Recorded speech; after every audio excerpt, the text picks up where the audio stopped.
ಈ ಟೈಮ್ನೊಳಗ ನನ್ನ ಅಪ್ಪ ಏನ್ ಮಾಡತ್ತಿರ್ಬೋದು, ನನ್ನ ಅವ್ವ ಏನ್ ಮಾಡತ್ತಾಳ ಅನ್ನೋದನ್ನ ಒಂದ್ಸತಿ ಸ್ಮರಿಸ್ಕೊಳ್ರಿ. 1 ಗಂಟೆ ಟೈಮು, ಬೆಳಿಗ್ಗೆ 5 ಗಂಟೆ 6 ಗಂಟೆ ತಂಡಿಯೊಳಗ ನಮ್ಮಪ್ಪ ಹರಕ್ ಬಣೆ ಹಾಕೊಂಡ ಹೊಲದಾಗ ಕೆಲಸ ಮಾಡಿ ಮನೆಗೆ ಬಂದ ಕೈಕಾಲ ತೊಳ್ಕೊಂಡ ಏನಾರ ಉಣ್ಬೇಕು ಅಂತ ಹೇಳಿ ಕಾಯ್ಕೋತ ಕಟ್ಟಿ ಮೇಲೆ ಕೂತಾನ. ಅವನ ಜೊತೆನ ಎದ್ದ ನನ್ನವ್ವ ಬೆಳಗ್ಗೆಯಿಂದ ಸಾಯಂಕಾಲದವರೆಗೂ ಏನೂ ಕಬರಿ ಇಲ್ಲದ ಕೆಲಸ ಮಾಡ್ಕೊಂತ ದುಡ್ಕೊಂತನ ಅದಾಳ, ದುಡ್ಯಾತಾಳ. 20-25 ವರ್ಷಗಳು ತುಂಬಿದಾವ್ ನಮಗ. ಒಂದು ದಿನಾನು ನಮಗೇನು ಕೊರತೆ ಮಾಡಲಿರ್ತಕ್ಕಂತಹ ನನ್ನ ತಂದೆ ತಾಯಿಗೆ ಜೀವನದಾಗ ನಾವು ಒಂದು ದಿವಸ ಕುತ್ಕೊಂಡು ಅವ್ರಿಗೆ ನಕ್ಕೊಂತ ಮಾತಾಡ್ಲಿಲ್ಲ. ನನಗಿಷ್ಟು ದೂರ ಓದಾಕಂತ ತಂದು ಬಿಟ್ಟು ನನ್ನ ಅವ್ವ ನನ್ನ ಅಪ್ಪ ರೊಕ್ಕ ಎಲ್ಲಿಂದ ಕಿತ್ತು ಹಾಕ್ಯಾರ ನನಗೆ ಗೊತ್ತಿಲ್ಲ. ಮನೆಗೆ ಹೋದ ನಂತರ ಅವರಿಗೆ ನಾ ಟೈಮ್ ಕೊಡೋದಿಲ್ಲ. ನನ್ನ ಕೈಯಾಗಿದ್ದ ಮೊಬೈಲಿಗೆ ನಾನು ಅವ್ರ ಮುಂದೆ ಕಣ್ ತಿರ್ಕೊಂತ ಕೂತೀನಿ. ಬಾಜುಕ್ ನಮ್ಮ ಅವ್ವ ನನ್ನ ನೋಡ್ಕೊತ ಕೂತಾಳ. ಆದ್ರೆ ಆಕಿಗೆ ಒಂದಿಷ್ಟು ಹೊಳ್ಳಿ ನಕ್ಕ ಇವನ ಆರಾಮದನ್ನ ಚಿಂತಿ ಬಿಡನಿ ಅಂತ ನಾನು ಆಕಿಗೆ ಹೇಳಿಲ್ಲ.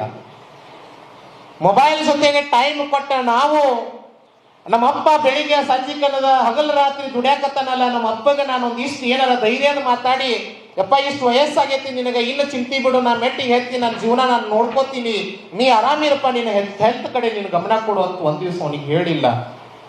ಪಾಪ ದುಡಿದು ಬಂದ ತಂದೆ ಕಾಲಿಗೆ ಹತ್ತಿದ ರಾಡಿ ಒರೆಸ್ಕೊಂಡು ತನ್ನ ಕಾಲ ತಾನ ಹಿಚ್ಕೊಂಡ ಅದೆಷ್ಟೋ ಸಾರಿ ತಾನ ಕಾಲು ಹೊತ್ಕೊಂತ ಮೂಲ್ಯಾಗ ಕೂತಿರ್ತಾನ. ಗಂಡ ಹೆಂಡತಿ ಇಬ್ರು ಮಾತಾಡ್ಕೋತ ಕೂತ ಟೈಮಿನೊಳಗ ಅವ್ರ ಮನಿ ಸಂಕಟ ತಮ್ಮ ಸಂಕಟ ಹೇಳಕ್ ಆಗ್ಲಾರ್ದ ಯಾರ ಮುಂದೆ ಹೇಳ್ಕೋಬೇಕು ಅಂತ ಹೇಳಿ ತಾವ್ ಮಾತಾಡ್ಕೋತ ಕೂತಾಗ ತಪ್ಪಿ ನೀವು ಹಾದ್ರಿ ಅಂತಂದ್ರ ಅವ್ರಿಬ್ಬರು ಬಾಯಿ ಬಂದಾಗ್ತಾವ. ಯಾಕಂದ್ರ ಮಕ್ಕಳು ಅದ್ರ ಬಗ್ಗೆ ಅರಿವು ಇಟ್ಕೊಳ್ಳಾರ್ದ ಓದ್ರಿ ಅಂತ ಹೇಳಿ ಮುಚ್ಕೊಂಡು ಪಾಪ ಅವ್ರು ಎಲ್ಲವನ್ನ ತಮ್ಮ ಎದೆಯೊಳಗೆ ಇಟ್ಕೊಂಡಾರಲ್ಲ, ಅವ್ರಿಗೆ ನಾವು ಏನ್ ಕೊಟ್ಟಿವಿ?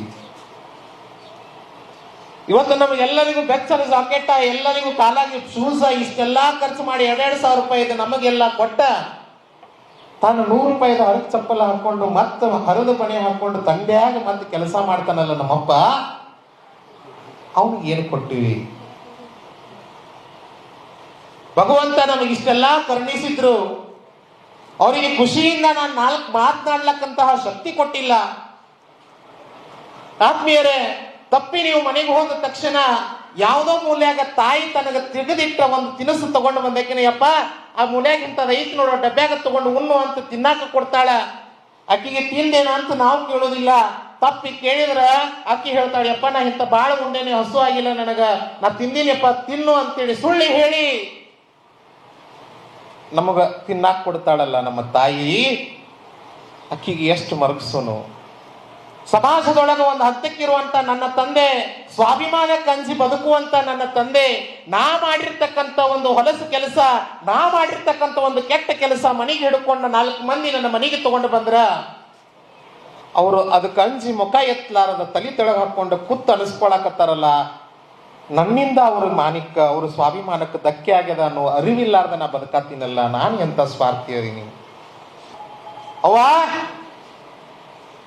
ಒಂದು ಚಂದ ಅಂತ ಅದ ಸೀರೆ ತಗೋ ಅಂತ ನಾ ಬಾಯಿ ತಪ್ಪಿ ಅಂದ್ರ ಆಕಿ ಹೇಳ್ತಾಳೆ, ಯಪ್ಪ ಟೆಸರಿ ತುಂಬ್ಯಾವ ತಗೊಂಡು ಏನು ಮಾಡ್ಲಿ, ತಗೋ ಅಂತ ಹೇಳಿ ನಿಮಗ ರೊಕ್ಕ ಕೂಡಿಟ್ಟಿದ್ ರೊಕ್ಕದಾಗ ಕೊಟ್ಟ ನಿಮ್ಗ ಅಂದ ಚಂದ ನೋಡಿ ಖುಷಿ ಪಡುವಂತ ಆ ತಾಯಿಯಲ್ಲಿ ತಂದೆ ಎಷ್ಟೋ ಕಷ್ಟಗಳಿದ್ರು ದುಡ್ಡು ತಂದಿದ್ದ ದುಡ್ಡಿನಾಗ ನಿಮಗ ರೊಕ್ಕ ಕೊಟ್ಟು ಕಳಿಸಿ ಹೋಗುವಾಗ ಆ ತಂದೆ ತುಡುಗ್ಲೆ ತನ್ನ ಕೈಯಾಗಿನ ರೊಕ್ಕದಾಗಿನ ಒಂದು ಡಬ್ಬ್ಯಾಗಿನ ರೊಕ್ಕ ತಗೊಂಡ್ ಬಂದು ಮುಟ್ಟಿಗೆಯಾಗಿಟ್ಟು ನಿಮ್ಮ ಕಿಸೆದಾಗ ತುರುಕಿದ್ದ ತಾಯಿ ನೆನಪು ಮಾತುಗಳನ್ನ, ಅಕ್ಕಿ ಕಷ್ಟಗಳನ್ನ ಒಂದ್ಸತಿ ಅರ್ಥ ನಡೀರಿ.